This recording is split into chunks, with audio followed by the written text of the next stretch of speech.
Alright folks, let's dive straight into what's really been happening around Celtic Park, because there's been no shortage of drama lately.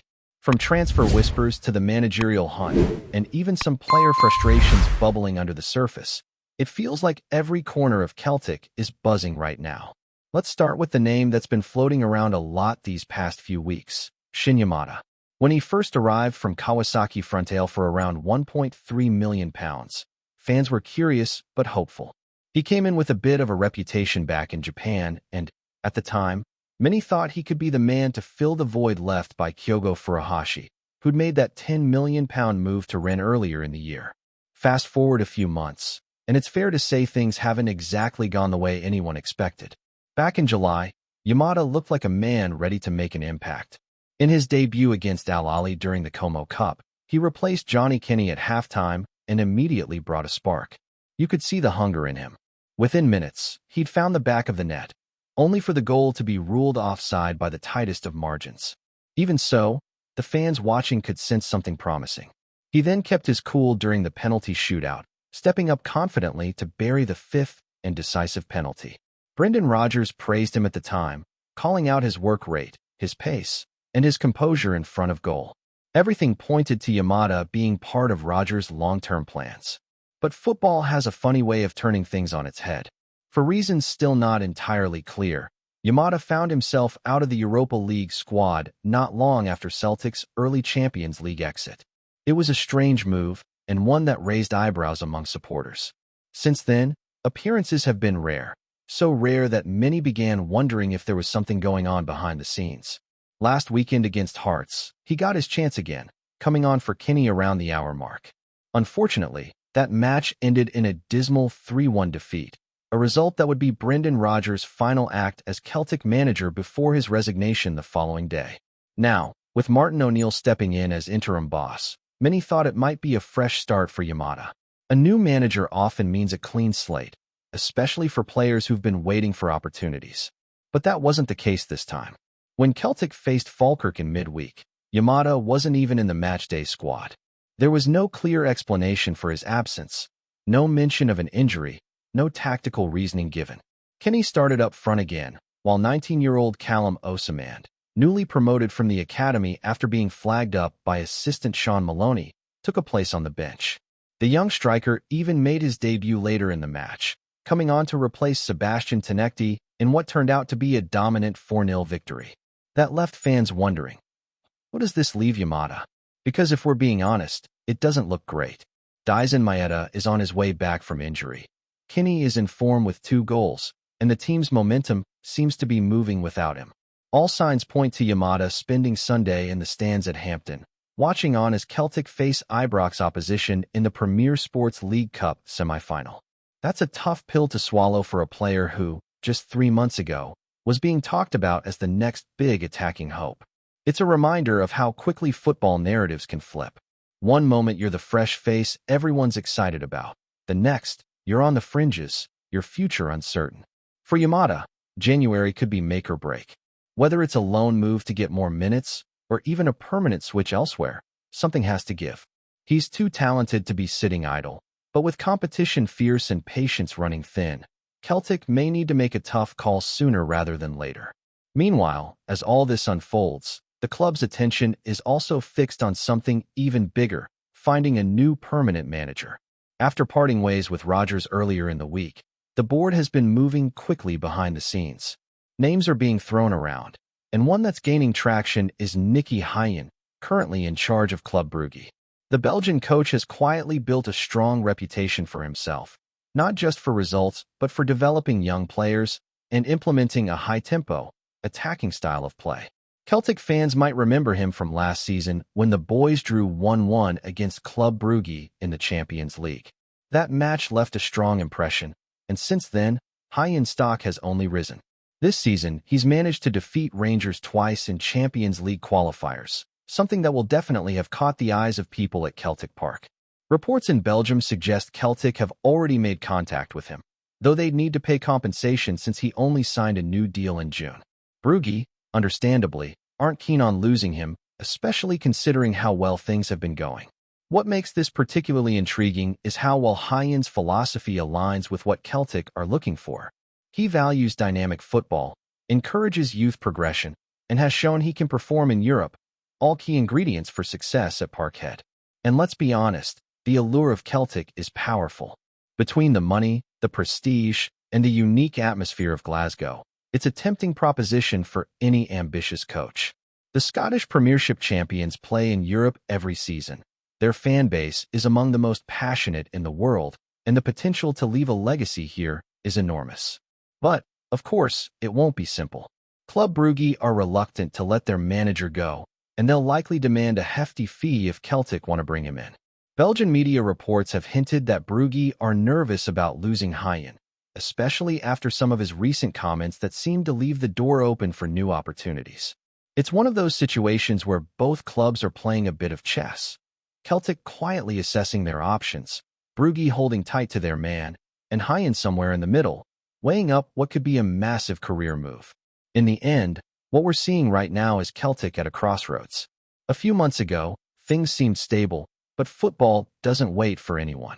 Rodgers is gone, the team is reshaping, and players like Yamada are finding themselves caught in the shuffle.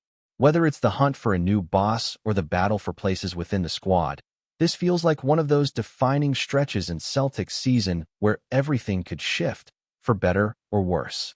The mood around Lennoxtown these days feels tense but charged, like a storm just waiting to break. Celtic are in that strange in-between space. One manager gone, another potentially on the way, players unsure where they stand, and fans desperate for direction. You can sense that everyone, from the locker room to the boardroom, knows the next few weeks are going to shape the rest of the season. And right at the heart of it all sits the question: who's going to lead this club forward?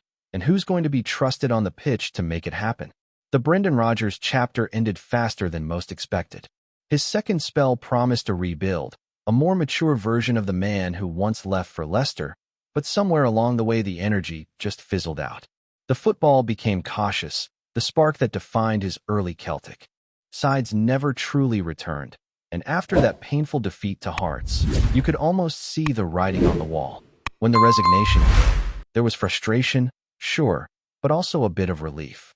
It felt like everyone, including Rodgers himself, knew it was time. That's what makes this managerial search so important. Celtic can't afford another half-step decision.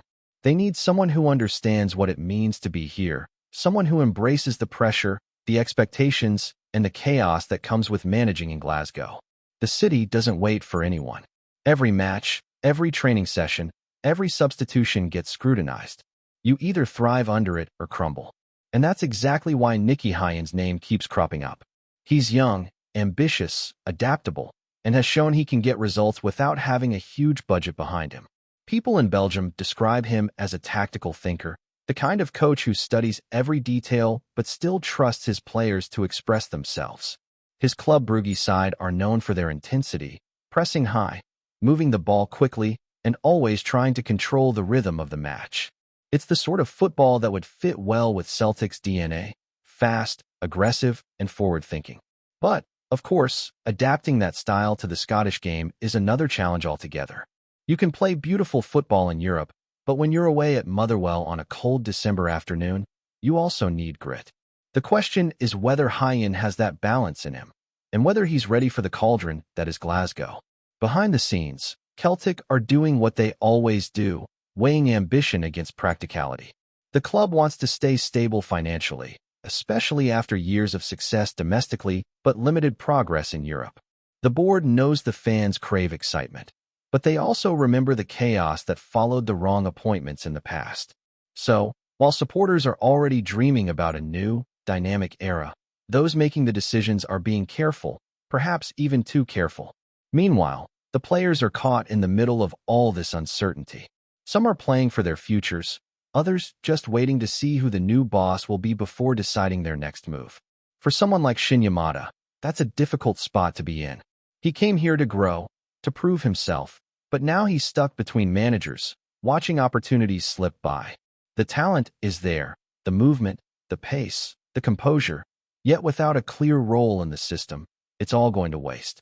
You can imagine his frustration during training sessions, giving everything, knowing that match day might come and go without his name even on the team sheet. And that's the reality of Celtic right now. Competition is brutal. Kenny has started finding his rhythm again. Maeda is back to full fitness, and the younger lads like Osimhen are hungry and fearless. For Yamada to climb back into the pecking order, he'll need to take whatever small chances come his way and make them impossible to ignore. The fans appreciate effort, but at a club like Celtic, effort isn't enough. You need moments, goals, assists, big plays when the team needs them most. That's how legends are born here. As for the rest of the squad, there's a mix of optimism and unease. The senior players, the ones who've been through managerial changes before, are trying to steady the group, reminding everyone to focus on results. The younger players, though, are viewing this as an opportunity. A new manager means new ideas, and that could open doors for those who've been on the fringes. If Nicky Hyen does arrive, his reputation for trusting youth could change a lot of careers. The academy coaches have been quietly excited about the next wave of talent, and maybe this is the moment when they start to break through. Off the pitch, supporters are restless but still deeply loyal. Celtic fans have seen it all: the highs of treble-winning seasons, the heartbreaks in Europe, the constant battle to stay ahead of their city rivals. Yet, even through uncertainty, there's always belief. You walk around Glasgow and you can feel it. People talk about Celtic like it's part of their identity, not just a football club. That's the magic that any new manager has to understand. It's not just about tactics or formations. It's about representing something bigger than yourself. There's also a growing sense that this season could still be rescued. The league table isn't out of reach, the cup competitions are alive, and a strong winter run could completely shift the narrative. The key will be getting everyone pulling in the same direction again. The dressing room needs leadership, both from within and from whoever takes that manager's seat next. O'Neill can only hold things steady for so long.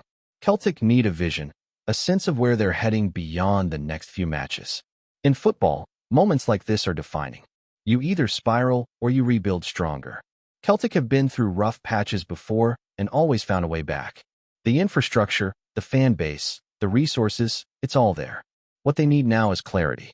A manager who can inspire, players who can rise to the occasion, and a bit of patience from the stands while it all comes together. Before we proceed, subscribe to our channel and enable notifications to receive all exclusive news about Celtic FC. Don't miss any details about your favorite team. It's extremely important for Celtic FC fans.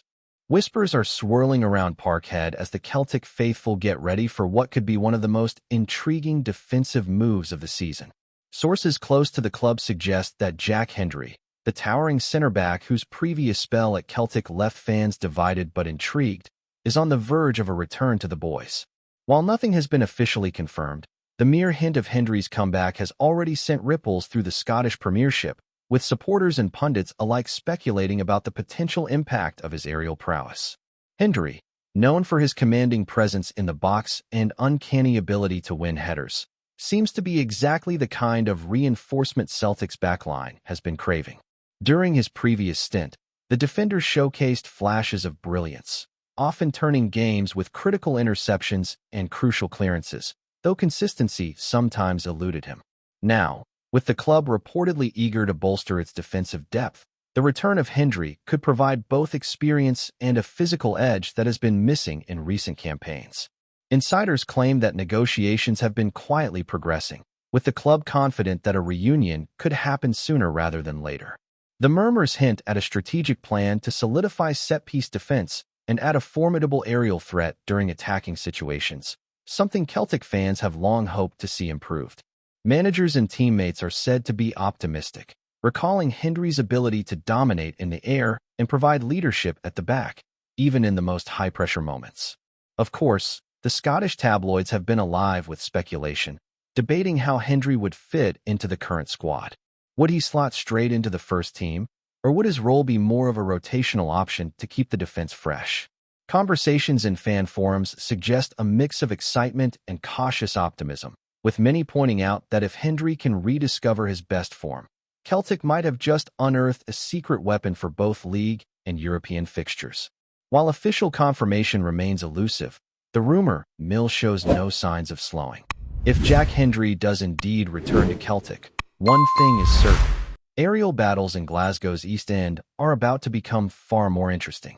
The boys could soon have a towering figure commanding the defensive line, and the mere prospect has supporters buzzing with anticipation. Hello, fan. Don't forget to like and subscribe to the channel, as it means a lot to Celtic FC.